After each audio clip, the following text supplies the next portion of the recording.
Gary, Bolton away this weekend, followed by a big game against Shrewsbury as well the following Tuesday. Do you think Tuesday night's win at Swindon was exactly what we needed going into the preparation for those two?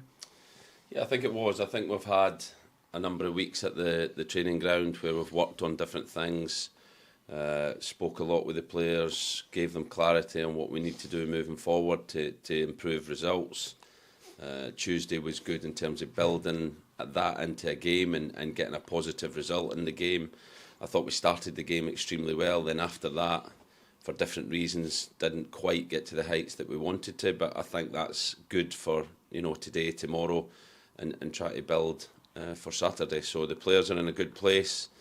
Winning football matches is important, whether that's in an EFL Trophy game or a league game. So we have to build on that on Saturday and build on our confidence levels to keep these results going. It certainly felt like a good opportunity for you to try new things, whether that be in players in different positions or perhaps a new corner routine. I was a bit perplexed when I saw the lads lining up for it. Could you talk us a bit through that one? Yeah, we've done that before this season. It's one we've used before. I think the reason for doing it, I think it puts the defenders in a difficult position. It's difficult to mark the man and the ball and see both at the same time. Normally when you come in at the different angle, you can see ball, man and space pretty easy. That one puts the defenders in a difficult position, and we obviously scored off a second phase. Perks was very quick to tell me that that's a second phase corner.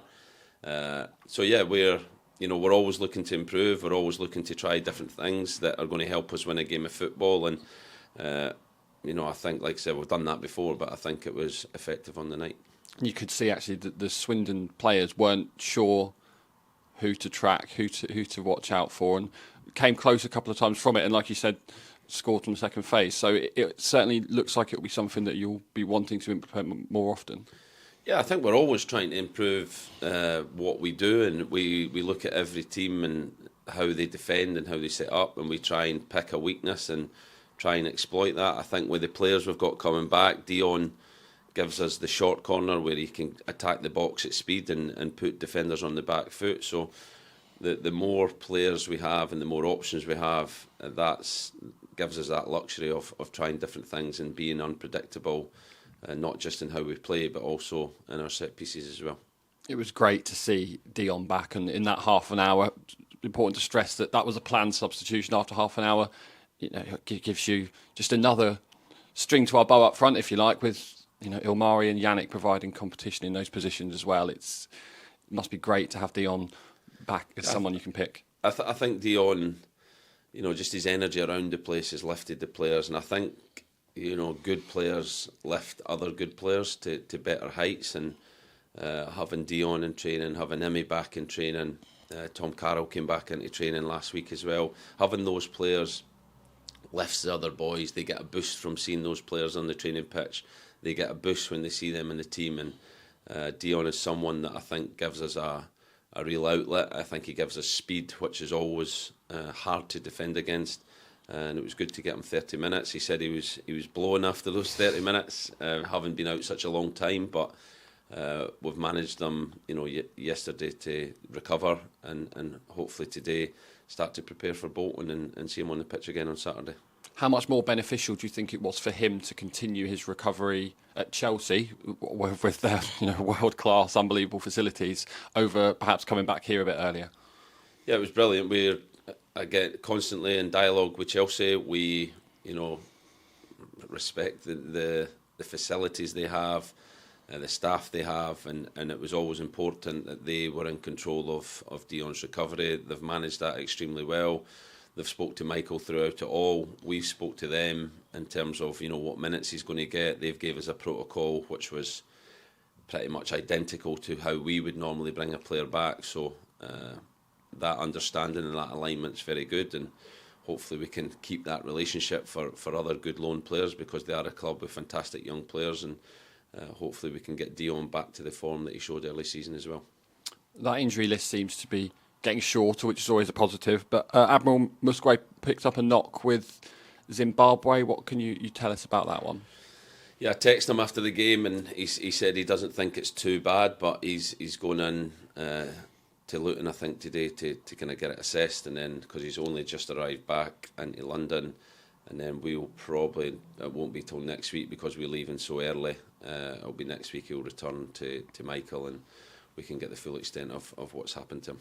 And then that leaves Caleb Watts, who we haven't seen for a while, Jack Fitzwater, and Gary Woods. Caleb's got a hamstring problem that's progressing in the gym. We're not sure of a timescale of when he will be back, but he is getting better, but it won't be anytime soon. Woodsy's groin is improving. He will be a number of weeks. Again, don't know an exact time frame. And Fitzy has trained the last few days. He's almost just getting through the pain barrier, really. It's a problem with his toe that longer term might need something done with it, but at the moment he is, progressing on the grass. He's, like I said, it's not perfect, but hopefully he can get through that pain and get back on the pitch regularly, and then we'll address the problem probably later in the season.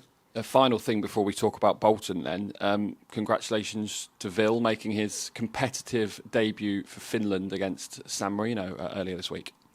Yeah, delighted for him. An amazing person, and his work ethic and everything he's done since he's been at this club has been first class. So to get that international recognition was brilliant. I texted him before the game, and Vil texted me after saying how devastated he was at conceding a penalty in the 107th minute or whatever it was. But that, again, it just shows the character that he is. Even though they won the game, he's made his international debut. He's still looking to get better. He's still looking to get clean sheets, and I'm absolutely delighted for him. I think it will be the first of many caps throughout his career. Yeah, I don't think he's too happy with his defender on that one. You mentioned on Tuesday night that winning is a habit and one that we need to get back into. Now, Bolton are certainly a side that have that winning habit, and they're going to be an incredibly tough opponent on Saturday. Yeah, a really difficult game, but a game that I think we should look forward to. It's why we want to be at this level in League One, to play big teams, big football clubs, big stadium. There'll be probably 20,000 plus in the stadium, so it's a game we have to look forward to. We have to be prepared for a really, really difficult game, but we have to be prepared to win as well, and that's what we'll do in the coming days. We'll give the players all the information they need. We will work on how we're going to go there and win the game. So it's then about going and doing it. I think that's the big thing. We've seen a lot in training. The quality, the work ethic is there. It's how we then transfer that onto a match day and make it count at 3 o'clock on a Saturday. And in their camp, I'd imagine amongst the fans more than anything, there's an expectation from their side, given their form, that they should be winning this game. Is that almost something that we need to play to our advantage? Yeah, and I think, if I think back to Sheffield Wednesday last year, when, albeit we lost the game, we played a very good game that day. We understood how you win away from home at a big stadium, about quieting the crowd, even turning the crowd on to the home team. So we need to use those experiences and understand how you win a big game of football away from home. It's not easy, but there is ways to go about it, and we can turn what is probably a big crowd that's in a good positive frame of mind. We can try and turn that against the team and use that to our advantage. And something in football that's so important is momentum. With that game on Tuesday, it almost feels like a good result against Bolton would put us in an even better mindset ahead of that game against Shrewsbury. Yeah, I think so. I think when you're on a difficult run, then you have to, you take small steps to improve that. I think Tuesday was a step forward in that regard, but now it's the league is the most important, and those are bigger steps we have to make. But the players are in good spirits after Tuesday. They recovered well. We'll prepare today, tomorrow, and drive up and be ready for a big challenge.